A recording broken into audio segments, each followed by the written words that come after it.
Assalamualaikum warahmatullahi wabarakatuh. Perkenalkan, nama saya Muhammad Nurul Fitra dari kelas 3B. Di sini saya ingin mereview hukum pidana lanjutan yang diajarkan oleh Profesor Dr. Hajah Haini Nuraini SHMH dan asisten dosen Dr. Muhammad Rendi Aridayandi SHMH. Bab 2, penyertaan atau delnaming. A. Istilah pernyataan disebut juga turut campur dalam peristiwa pidana, turut berbuat delik, turut serta atau delnaming, complicity, participation, dan lain-lain. B. Pengaturan penyertaan. A. Secara umum buku 1 bab 5 KUHP pasal 55 sampai 62. B. Secara khusus cara tersebar dalam buku 2 KUHP, buku 3 KUHP, dan beberapa peraturan di luar KUHP atau tindak pidana khusus. C. Pengertian penyertaan. Penyertaan adalah apabila suatu tindak pidana terlibat lebih dari satu atau beberapa orang melibatkan diri dalam satu tindak pidana. D. Bentuk-bentuk pernyataan. Yang pertama, sich die het plegen atau pleger. 2. Sich die het doen plegen. Yang ketiga, sich die het made plegen. Yang keempat, sich die het with looking. Dan kelima, sich die het made pleget head. Penggolongan penyertaan. A. Menurut KUHP, yang pertama golongan pelaku atau bentuk 1 sampai bentuk 4, yaitu bukan pelaku tindak pidana tetapi pertanggungjawaban pidananya, disamakan dengan pelaku. 2. Golongan pembantu atau bentuk 5, yaitu diatur dalam pasal 56 dan pasal 57 KUHP. B. Menurut doktrin, yang pertama zelfstandig vormen dan vormen van delnaming. Bentuk penyertaan yang berdiri sendiri, artinya pelaku bertanggung jawab sendiri atas perbuatan, yaitu bentuk 1 sampai dengan bentuk 3. 2. Onzelfstandig vormen van delnaming. Bentuk pernyataan yang pertanggungjawabannya pesertanya bergantung pada perbuatan peserta lainnya sebagai perbuatan yang dapat dihukum, yaitu bentuk 4 dan bentuk 5. Bentuk ke-1, pleger atau deeder, yaitu pelakunya yang melakukan tindak pidana. Dalam hal ini dapat dikategorikan sebagai pelaku tunggal atau dapat juga sebagai pelaku jamak. Atas dasar itu ada 2 pandangan. Yang pertama, pandangan yang luas atau ekstensif. Pelaku adalah tiap orang yang menimbulkan akibat yang memenuhi rumusan delik pasal 55 KUHP. 2. Pandangan yang sempit atau restriktif. Pelaku adalah orang yang melakukan sendiri perbuatannya sesuai dengan rumusan delik. Jadi pelaku atau deeder. Jadi pelaku adalah orang yang melakukan sendiri perbuatan yang memenuhi rumusan delik, tetapi pembuat undang-undang tidak menentukan secara pasti siapa yang menjadi pelaku sehingga menimbulkan kesulitan dalam praktek. Bentuk kedua, doen pleger atau menyuruh melakukan, yaitu orang yang melakukan tindak pidana menggunakan orang lain sebagai perantara, tetapi perantara itu hanya berperan sebagai alat. Dengan demikian, doen pleger mempunyai ciri-ciri.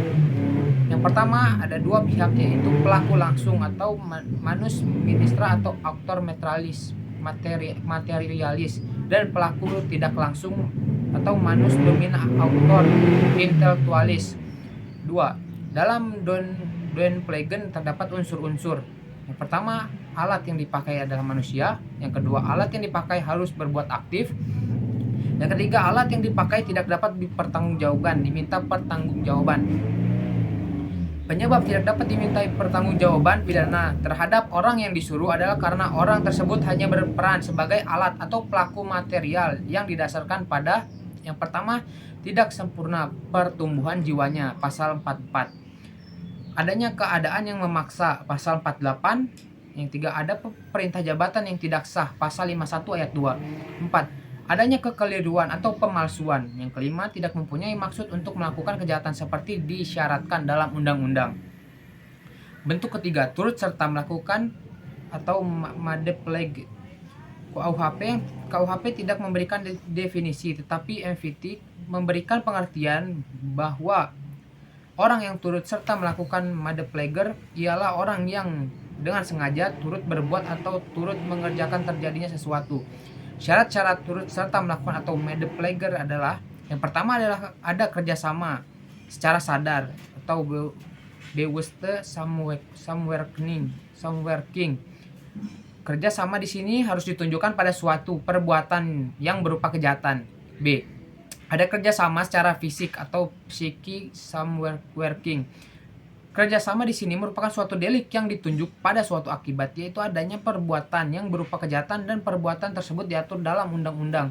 Bentuk keempat, penganjur atau withlocking, yaitu orang yang menggerakkan orang lain untuk melakukan suatu tindak pidana dengan menggunakan sarana-sarana yang ditentukan oleh undang-undang.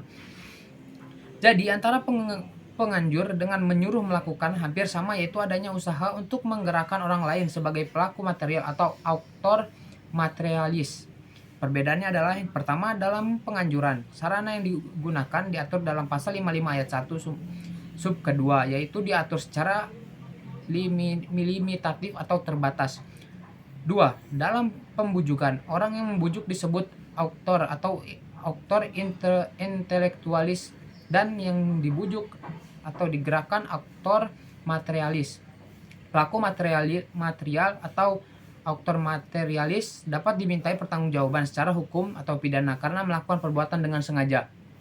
Dalam menyuruh melakukan atau doenplegen, sarana untuk menggerakkan tidak ditentukan atau tidak terbatas atau tidak limitatif.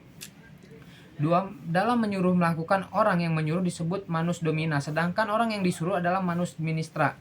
3. Pembuat material manus ministra tidak dapat dipertanggungjawabkan secara hukum atau tidak dapat dipidana karena tidak mempunyai kehendak. Syarat-syarat pemindanaan bagi penganjur atau penggerak. Yang pertama, ada kesengajaan untuk menggerakkan orang lain untuk melakukan perbuatan yang dilarang. Yang kedua, menggerakkan atau menganjurkan dengan daya upaya sarana dalam pasal 55 ayat 1 sub kedua. Yang ketiga, pembuat material disebut dapat dipertanggungjawabkan secara hukum dan atau dapat dipidana. Maksud dari pasal 55 ayat 1 sub kedua adalah untuk kepastian hukum. Kedua, untuk pedoman bagi hakim dalam pembuktian terhadap pengaturan daya upaya secara limitatif. Ini ada kritik dari Hazewinkel Suringa yang mengatakan jika daya upaya tidak dibatasi, maka orang yang cerdik pandai dapat memakai daya upaya lain di luar KUHP atau di luar yang diatur oleh pasal 55 ayat 1 sub kedua. Misal, ratap, tangis, cerita-cerita keberhasilan dan lain-lain. Adapun daya upaya yang berupa paksaan, ancaman dan penyesatan dapat masuk ke dalam bentuk menyuruh dan juga menggerakkan. Dasar ukurannya adalah apabila dorongan atau paksaan atau ancaman itu sangat kuat, maka itu adalah menyuruh. Tetapi apabila tidak begitu kuat, maka masuk ke dalam menggerakkan. Bentuk kelima, madep atau pembantuan, diatur dalam pasal 56 KUHP, yaitu ada dua bentuk. Yang pertama, pada saat kejahatan dilakukan dalam hal ini tidak ditentukan bentuknya secara limitatif dalam undang-undang. Yang kedua, sebelum kejahatan dilakukan dalam hal ini, undang-undang memberikan batasan limitatif, yaitu berupa memberi kesempatan sarana atau keterangan pertanggungjawaban pembantu. KUHP mengatur pidana untuk pembantuan adalah lebih ringan daripada pelaku. Pasal 57 ayat 1 dan ayat 2, yaitu yang pertama, A. Maksimum pidana pokok dikurangi sepertiga. Kedua, B. Apabila kejahatan diancam pidana mati atau seumur hidup, maka maksimum pidananya adalah 15 tahun. Pertanggungjawaban pembantu. Yang pertama, pemidanaan untuk pembantu adalah lebih ringan dari pelaku. Pasal 57 ayat 1 dan ayat 2 KUHP, yaitu A. Maksimum pidana pokok dikurangi sepertiga ayat 1. Apabila kejahatan diancam hukuman pidana mati atau penjara seumur hidup, maka maksimum pidana untuk pembantu adalah 15 tahun.